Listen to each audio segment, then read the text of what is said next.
I'm Ryan Milliken from Hardway Performance, and you're listening to the Diesel Podcast. I'm Dimitri Miller with No Zone Diesel. This is Anthony Reams from XDP. This is Jaron Holder from Holderdown Performance. Corey Willis from PPEI. I'm Drew with D&J Precision Machine. I'm Pinky. And you're listening to the Diesel Podcast. Diesel Podcast. You're listening to the Diesel Podcast. The Diesel Podcast. The one and only Diesel Podcast. What is going on, Diesel Nation? Today's episode, I am going to be a fanboy of a 6.4 Powerstroke. And this truck, I've been following it for years. It's been around a bunch of competitions, races, tons of things. We know you guys have probably seen it, but we're going to talk to the truck's owner and go in depth with where it started, how he got it to the level he did, and a little twist at the end. But before we do, we want to thank you guys for continuing to rate us on iTunes and commenting with guests or topics that you want to hear about, or guys you want to hear from. We use that to get these companies and guests on episodes. So keep doing that. We've got a bunch of cool episodes that are going to hit you guys over the next couple weeks that you guys are going to love. We also want to thank BD Diesel and PPEI for making this episode possible. If you're looking for truck upgrades, tuning, turbos, tons of different things, make sure and go to dieselperformance.com and ppei.com. Mike, I'm really excited to have you on the Diesel Podcast today. I have been a major fanboy for probably 6, 7, 8 years of your truck, and it's really cool to have you on. Well, thanks for having me. I'm very excited to do this. A little nervous, but we'll get through it. I don't remember the exact year, but I almost bought a 6.4 based on your truck. Like, way before I was involved in diesel stuff, working in it, nothing like that. I almost bought one based off your truck. Yeah, I'll tell you what, when I first got it, the reason I got it, Eric Eldrith over at Innovative Diesel had a single cab, and I took it for a ride because my other truck had been wrecked, and I was like, wow, these things are really fast. So I was like, I'll go get one. They can't be that bad. But got the truck, and I think 2 days after I bought it, it had a delete and tune on it, and I think 1,000 miles after that, it had a new transmission in it. So everything just progressed from there. It was fun. Did a lot of street racing. Just was having fun with it, and then started putting nitrous on it, which was probably not the best idea. And then right around that time, we were getting ready for Diesel Power Challenge 2010. And I wasn't in it or anything like that, but something happened to one of the competitors, I think like 2 days before, and we were heading out there anyways, so we took my truck, and Mike Delahaye talked to, I think it was, what's his name, Dave Kennedy, and he said, hey, we need an alternate. So I was like, oh, all right. I think halfway driving to Kentucky, I got the email saying that I was in. So we were pretty excited. At that time, the truck was running, I think, a 12.6 at 107 just with a tune. So I don't know if it was like a factory freak, but it moved pretty good. My first diesel, I bought it brand new. It was a 2008 6.7 Cummins. And I didn't know everything, I probably should have bought a 0759 like 6 months before. But anyway, I bought it.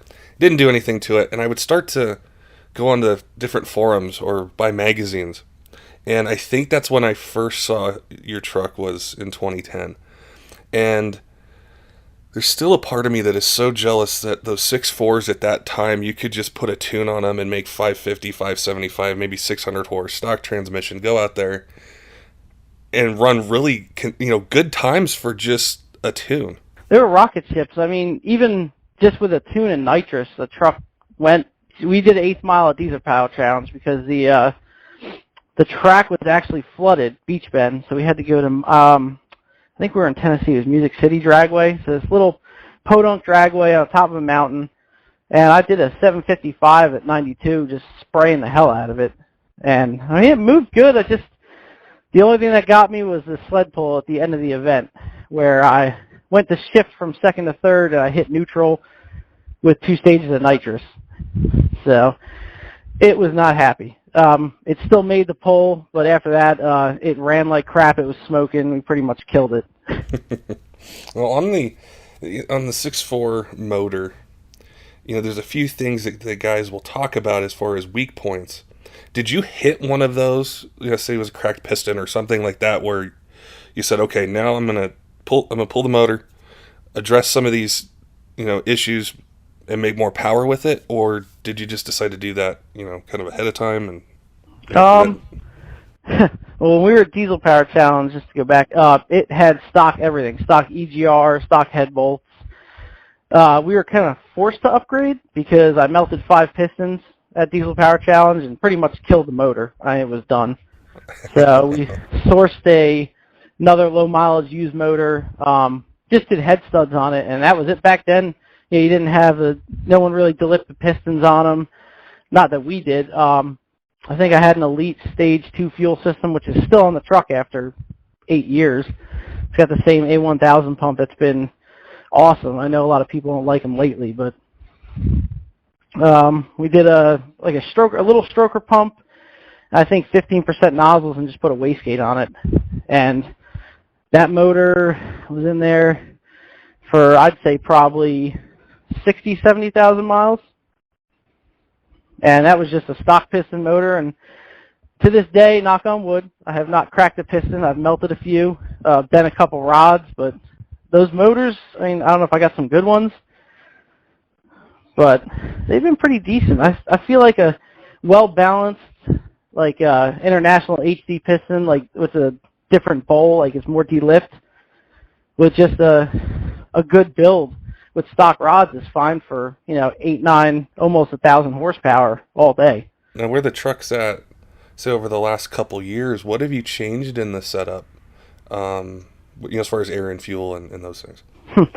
So it went from stock turbos with 15% nozzles to a single 72 millimeter. It was like a 372. It wasn't really the best setup for it, and I had an open housing.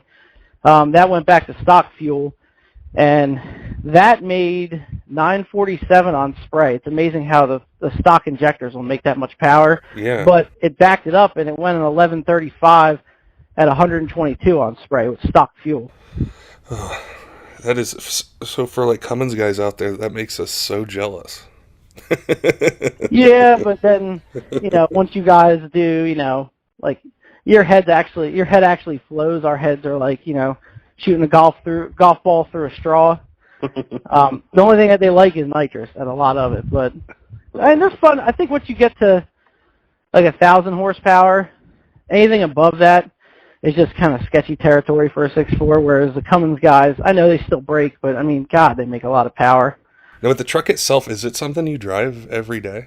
Or you could drive every day if you wanted to? Yeah, actually, nowadays I don't drive it as much just because of a lot of laws around here have changed with the smoke and stuff like that. So it's a big 76 single, so I'm not going to lie. I can drive it on the road with the minimal smoke, but it's still going to smoke. I know a lot of people... a couple of my buddies mess with me, you can't drive it on the road. I can. I've driven it to New Jersey and back. That's over 400 miles. Yeah, it doesn't overheat, doesn't do anything like that. It's just obnoxiously loud because of the big single, and it has a stack. But, it's got the remote oil cooler in the front, so it keeps everything cool. Coolant's good. It does have a cracked radiator, but it's had that for a while because I'm a little cheap on that side. But it doesn't spray out or anything like that. But it's been good. But back to the different turbo setups. After the 72, we went with a very odd 72 483 compound setup with a industrial stroker pump, which I know there's some people don't really like them, but mine somehow lasted forever with 60% nozzles. The truck was, at that point, was a blast. It made, I think, 890 on fuel. And it ran low 11s, had no fuel left over, so I couldn't even, if I would have put dual fuelers on with the hundreds, it probably would have made over 1,000 easy. But, it was fun. It made 105, 110 pounds of boost. Eventually, cylinder 1 lost compression. That was after 70,000 miles of nitrous and, 5 different turbo setups. But at that point, we went and just put another stock rod motor back in, and that lasted about 600 miles. Went to TS, put a 475 on it with 150s and had a .250 solenoid from Nitrous Express, and we ran, I think, 460 jets, and it made 1 pass and just grenaded. So It kind of sucked. That was, I don't know what happened there. The thrust bearing actually just fell out. Mm-hmm. I've seen that happen a couple times on 6.4s, but then at that point, we put a new, actually it was used rods that were sitting around the shop, unknown mileage, with new D-lip pistons, Colt Stage 2 cam, had RCD dual fuelers and hundreds, because I think the 150s just for that turbo were just way too much. Put it in, drove it. It went, low 11s. I always had an issue with converters failing, though, and we actually found out why after a while. What were they doing? The crank adapter bolts were tweaked. They were actually twisted. So I guess what they were doing is they were throwing the balance off. So what it would do is I'd be going down the track and the pump would just explode. And I went through, I think, 6 converters that way. And it really sucked. I went from DPC to Suncoast, just trying different things. And I think the last Suncoast that I still have in the truck, we at that point blew up to 75. I was actually street racing. And I was racing a built Evo, and I was winning, and the turbo just exploded into a million pieces. So we talked to Jose over at Forst, and I went with a 7692 10 T4, and that thing is like the magic turbo for that truck. Just loves the setup. It went with once the converter and the trans and all were holding, like the first pass out, it went 1081 at 126 on fuel. And that's a crew cab short bed, isn't it? Yeah, and with 2 front seats and drag radials, it was 7,500 pounds. And I remember getting my time slip, and at that point, Keeter went like a 1085. I remember texting him. I'm like, I got you, bitch. And we've always had, all the Powerstroke guys go back and forth, just like the Cummins guys. Keeter, Dave Ferguson, all of them. We have fun. But I had to harass them a little bit for that. But, yeah, truck, and that was on a stock bottom end. It went 10.8 and 10.9 that night. That was actually right before Rudy's. And then made a couple passes at Rudy's. I think I blew the pump out again at Rudy's, actually. It was like a common thing for that damn truck. So we fixed that. And this is probably, I'd say 2 years ago. We were trying a lot of different things. I actually started trying different race fuels, which I don't know if anything actually made a difference. I was running Shides fuel for a little bit. Then I was running the VP torque fuel. And I think the VP fuel actually helped a little bit, with just spool up, and it just felt a little more aggressive. But we had 2 dyno events in 2 weekends. And the first event was a unloaded dyno. It's up in PA. It's a great time. I sprayed it pretty hard. I had a 157 solenoid on it, and it made like 1190. And then it was fine, still stock rods. I think the motor had 22,000 miles on it at that time. And we went to another event with a smaller dyno, and I was like, all right, I'm going to put the big jets in it. I'm going to try to blow it up, because UCC was coming up, and we were actually going to try to get the truck to UCC for the first year. I actually signed up, which ended up not going, which kind of sucked because it cost me the money. But sprayed it on the dyno the first pass. It only made like 1,020. I mean, the dyno was really low. And go to spray it again. And, it wasn't, I shouldn't have probably done it, but we sprayed the hell out of it, and I let off, and it had like a slight miss. I was like, oh, that doesn't sound good. So you had to send it. Yeah, I sent it. It only made like 1,090. I was so pissed. But that dyno, the dyno with my drag radials on wouldn't even fit a truck on it. So we finally parked the truck, and we're like, all right, well, we got to start this UCC build if we're going to do it. So we pulled the motor out, we pulled the head off, and one of the exhaust valves was like just chipped. I was like, oh, okay, that's what that noise is. It's not that bad. Look down the cylinder wall, there's a big scrape. It's like, okay, it's still not that bad. So we go to pull the oil pan off, and I'm like, oh, that's a wrist pin clip. I was like, oh, that's not good.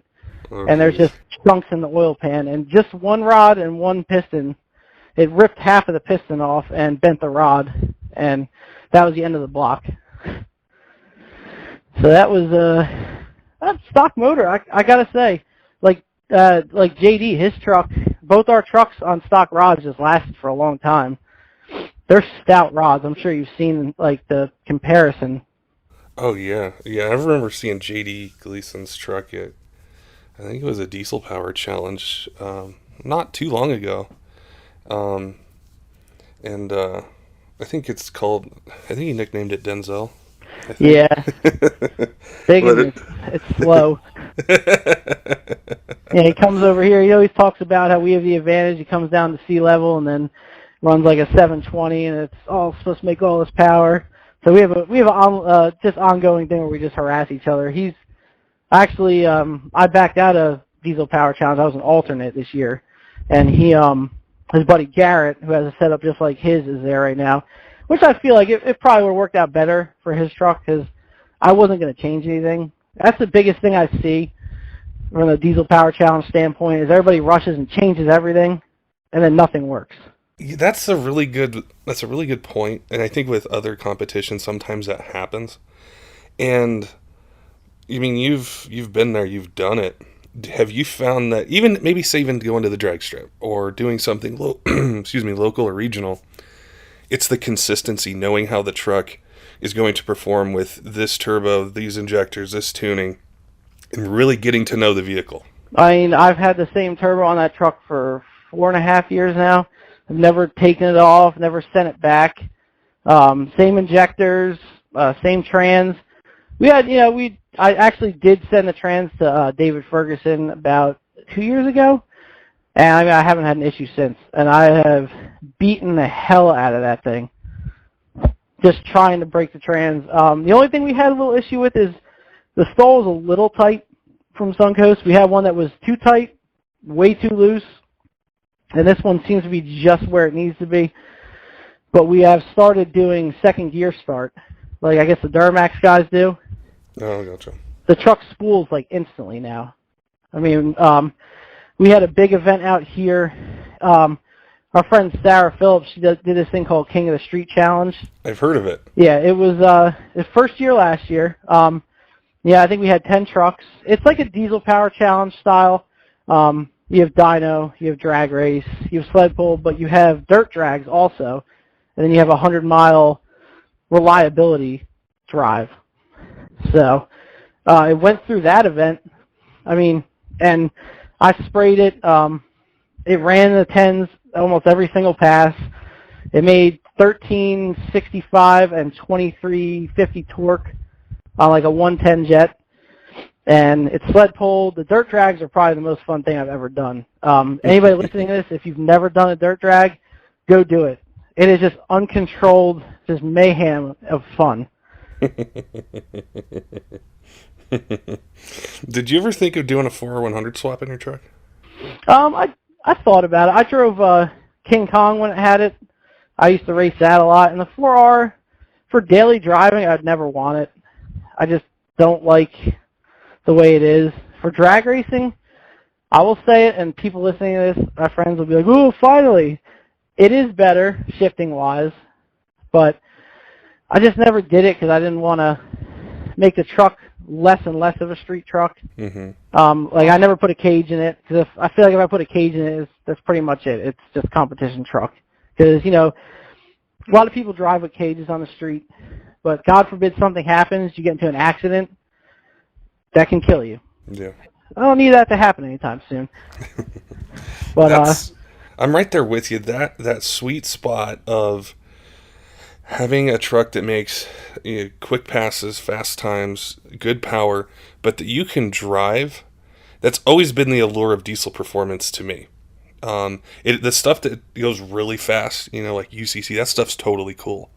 But there's just something so much fun about taking the truck out, going somewhere, and, you get to stretch its legs every now and then. And, people don't expect it out of a four-wheel drive diesel truck with, a crew cab.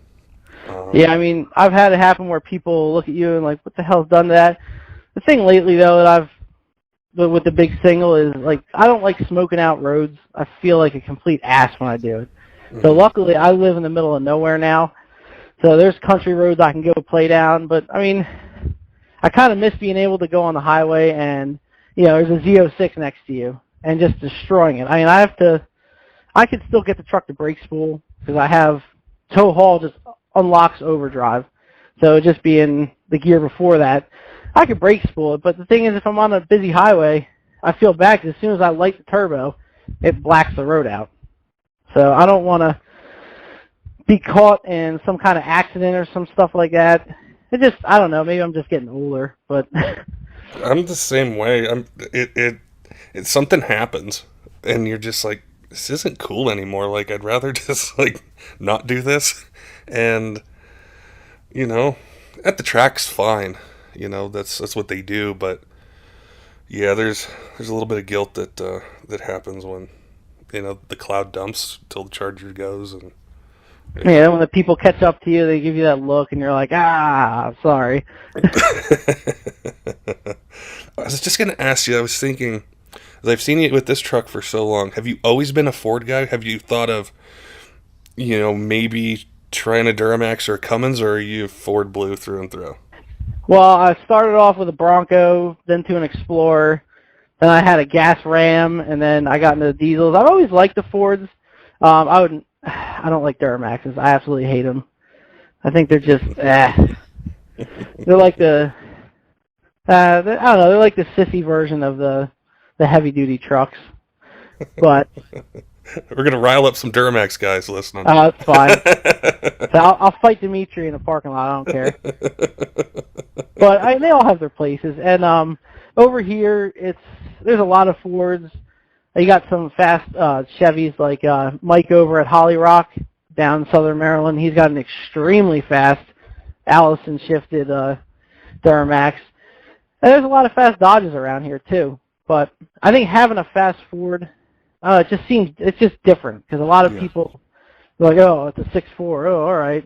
Like I've had people ask me, oh, is this thing even tuned? It's like there's a big single turbo under the hood. Like, how do you not see that?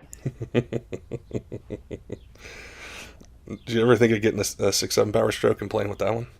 I don't know. That seems like a slippery slope with those things. They can make a lot of power. Don't get me wrong, but it just seems like they don't like to hold together. I don't know if it's something. I think it was the crank gear or something like that. There's a little tab on it. The tab breaks off and it spins, and it makes all kinds of mess. I know a couple of my buddies have highly modified 6.7s, and it seems like with compounds they like to break, like a lot. Yeah. Oh, for sure. Yeah, that was always the allure to me of a 6.4 Powerstroke, especially with the other models out at that time, like an LMM or 6.7 Cummins, is they looked great. I love the styling, you know, especially your truck, which I know on a podcast it's hard to, you know, there's no picture per se. Well, you know, we'll have one up, but it's like your truck is so clean. The paint looks perfect. The way that it sits is like how a street truck should look. And just the front end of that thing is just, I don't know, it combines so many new things where like the 6.7 Powerstroke, it can make tons of power. We've talked to, you know, like Snyder Performance, what they do in their race truck, but you're going to need to do billet rods way sooner than you're going to need to do one in a 6.4. Yeah, that's crazy. I never thought, you know, there'd be a vehicle that would hold that much power with those stock rods, but I mean, they are beefy. And I've held a couple, like one or two bent ones in my hand, but I mean, the only issues I've really had with that truck were my fault, aka nitrous and too much boost. But I do love the truck, and I try to keep it as clean as possible. And it's just I like the simple things. I don't like chrome. As soon as I got the truck, it was actually blue and gray. It was a two-tone, just with the bumpers. It's a FX4 package. And I was like, I want the bumpers painted, and then I changed the grill out to an XLT grill and got rid of the mesh behind it so you could see the intercooler and everything. But that's pretty much all I did. I did that and did a 4-link from Miles Flight at Flight Fabrications, which definitely makes the truck look better. It's very low now in the front, clearance-wise. But and those fuel wheels, I saw those when they first came out. I was looking at all kinds of different wheels. I was going to get hostages, and they just came out with the Mavericks, and I was like, oh, God, I love those. Because they're simple. They're just a couple spokes, and they look good. And I've had those on there for 6-7 years now. Now, I haven't really done much looks-wise. The truck's been the same for, I'd say, 6 years. And I'm fine with that. That's what grabbed my attention way back then, was just the simplicity and how clean it was. And then, obviously, the performance of it and, like, the wars on elite Powerstrokes that you guys have and stuff. It's so fun to go in there and read that stuff. That's funny. Everybody looks like they sometimes hate each other, then everybody sees each other in person and they're best friends. It's definitely been a blast. I'm not gonna lie, it's like sometimes when I want to laugh, I go onto Elite Powerstrokes and like read through the threads and stuff and like the trash talking, and it's all in good fun, but it's a great time. I will say this, Keeter talks a lot of shit, but damn does he back it up. As much as I harass him, I really harass him a lot, but he really does back it up. And I know he's probably going to listen to this and be like, oh, it's a good group of people. I mean, the diesel community's been great. I mean, over the past 8-9 years, I've met so many friends, and none of which I regret. Granted, my bank account would be a little happier if I didn't do some of this crap, but you can't take it with you. That's really a great point, because no matter where you go in the country, if it's a diesel event, you're just going to automatically, you have something in common with them, no matter what they drive. And it's cool to hang out, talk trucks, trash talk, you know, all that sort of stuff. Yeah, it's definitely been one hell of a ride. So do you think, now for other events, are you looking, you know, kind of like later this year, maybe next year, you know, taking that truck out and maybe trying to do UCC or some other things? I don't think it would ever do what it needs to do at UCC, because I think it's pretty much at the power level it wants to stay at. Like I said, I was going to do Diesel Power Challenge this year, but big plot twist, I'm actually looking to get rid of the truck right now. Oh, man. As much as I really didn't want to, it took me about a month to think about it. It would be going to someone else that's in the diesel industry that will take care of it and, you know, keep it going the way it is. Mm-hmm.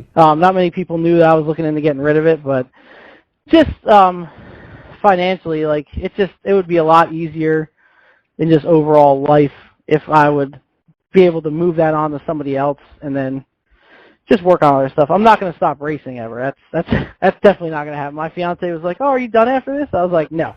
But just the upkeep and all the stuff that, I will say this, the diesel stuff compared to the gas stuff is insanely higher priced. But I understand. It's, you know, bigger stuff, heavier stuff. Like, I like racing a 7,500-pound truck and run the 10s, but I'd like to go faster after this, and I have a buyer for it. And it should be within the next 2-3 weeks moved over to him. But like I said, he's in the diesel Powerstroke industry, and he's going to keep it, you know, keep it going, keep racing it and stuff like that. And it's weighed a lot on me to think about selling it, but like I said, it took me a damn month of thinking every single day, why do I want to sell this and all that stuff. And it's a little sad in the end, but I had a hell of a great run. You know, that threw me for a loop. Dimitri one time on the podcast said, "Man, I had all these answers triggered out, and then you threw this thing out of left field." So I'm kind of a little, I'm like, man, this truck I've been following forever. But it's a really cool thing to bring up, because like the guys and gals who listen to this podcast, there's something that happens with that vehicle where you bond with it. Like, you have memories with it. You have tons of things. And, you know, I went through that where I sold, you know, one that I loved. And the most important thing to me was, where was it going and will they take care of it? That was the most important thing. Yeah, and that's what I thought about, because, I mean, I've had that truck since it was brand new. It's been, you know, for the past 8 years, it's been part of my life. Everybody knows about it. Everybody knows me for it. You know, and I love the truck. It's just, eventually, you got to move on. As much as I hate to say that, but it's just, It's a bit rough. Yeah. Like I said, I'm gonna move on to something a little faster and just easier to work on and a little more price effective. So we're gonna move into the gasser world, but still stay with a pickup truck.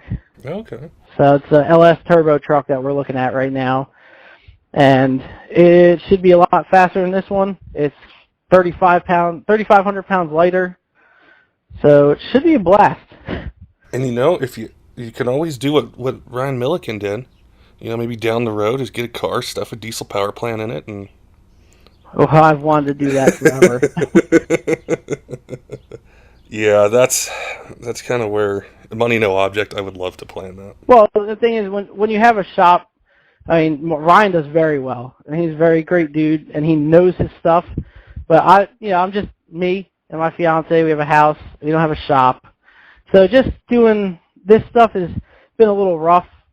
Not like relationship-wise, but just I got to drive like a couple hours to get to the shop, and I got to leave it there. So it's just a pain sometimes. And, we're getting married in the next couple months, so stuff has to change a little bit. Like I said, I'm never going to stop racing. I've been going to NHRA events with my parents since I was like 3. So it's their fault that I love drag racing. And they always ask me why. I'm like, well, you brought me to we have Englishtown up by us, up in New Jersey where I'm from, and we go to the Spring Nationals every year. And I hated it because I didn't like loud noises when I was a kid. But I love it now. Man, that event, I went to it, I think it was like 2013 or 14 for the XDP event. Oh, was I there for that? I don't know. I was working in like one of the vendor booths, but I had been to Shy Diesel Extravaganza and some other things, and I didn't know much about that racetrack or the event, but it is still the coolest event I'd ever been to. I know it's changed now where it's big rigs and stuff, but man, it was so packed. And it's a beautiful track. Well, they actually canceled all the races because they sold the track this year, which really sucks. Because, like you said, the track's been around for, 50 plus years. And it's a motorsports park. It's just huge. Oh, yeah. When I saw it, I'm like, it looks like a stadium. Like, the parking lot's the size of what you see at, MetLife Stadium or, Invesco Field or any of these places. And I'm not going to lie, walking through the parking lot and the people that would be making food and be like, hey, you want a plate? I'm like, yeah, how much you want for it? I'll just take it. I'm like, man, I could eat here all day. Yeah, it was a good time there. I think last time we went there, I got kicked out the first pass I actually made.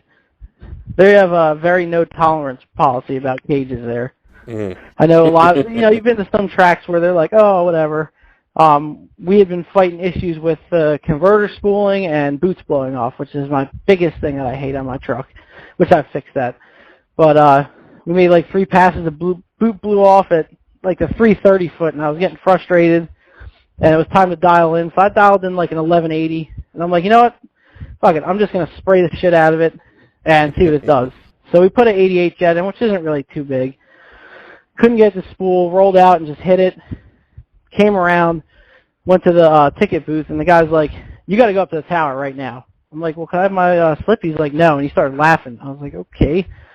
So I drove up there. Me and my fiance walked up there. They told her, ma'am, you got to stay here. You can't come up there. I was like, oh, shit, am I in trouble? And I got up there, and the guy's like, hey, your dial-in's a little off. I was like, oh, I don't know. What did I run? And he handed me a slip, and I went 11.1 at 131. And he's like, that's it. You're done. Get out. I was like, damn. Didn't even get a warning. At least you got the slip, though. Oh, yeah. I was like, I had the slip. And he was kind of pissed off. Oh man, yeah, I don't know. Hopefully, I know there's a lot of truck guys in that area. A lot of companies that are there, and that was something that impressed me from 2,000 miles away was just how big it was and how enthusiastic people were, to go to that event. Oh yeah, I mean, the 2 main shops that were working online, you got Big Time Customs, Mark Venati over there in New Jersey, and Sean O'Hara, Street Diesel. I mean, they're always there every year, busting their asses. Sean has built my motor, and it's been outstanding. And he does great work. He's very thorough. Great people over there. And you got Mark over there. I had my truck at his shop, and we were putting the motor in. I know he hates me for all the long nights. If you're listening, Mark, sorry. But we go back and forth. And like I said, I made such good friends. Tyler over at Street Diesel also for coming up when I couldn't to Jersey. And, you know, I come back and my truck's completely together. It's like, holy shit. So they're all just busting their asses. And it's a great community, great friends. It's always been a great time. And like I said, I'm not going to not go to events anymore. I'm still going to try to go as many as I can as, you know, time permits. But going to try to go a little faster this year with something smaller. So it's a Chevy. So I'm sure all the Chevy fans are like, oh. But it's still a pickup truck. I don't think I'd ever own a car. We will, I'm definitely going to be watching, and if you ever hear, I don't care how many years from now it is, of your old truck being back on the market, I want first dibs on it. I will definitely keep in touch unless I buy it back. Yeah, I mean, you could buy it back, but other than you have first dibs. Sounds good to me.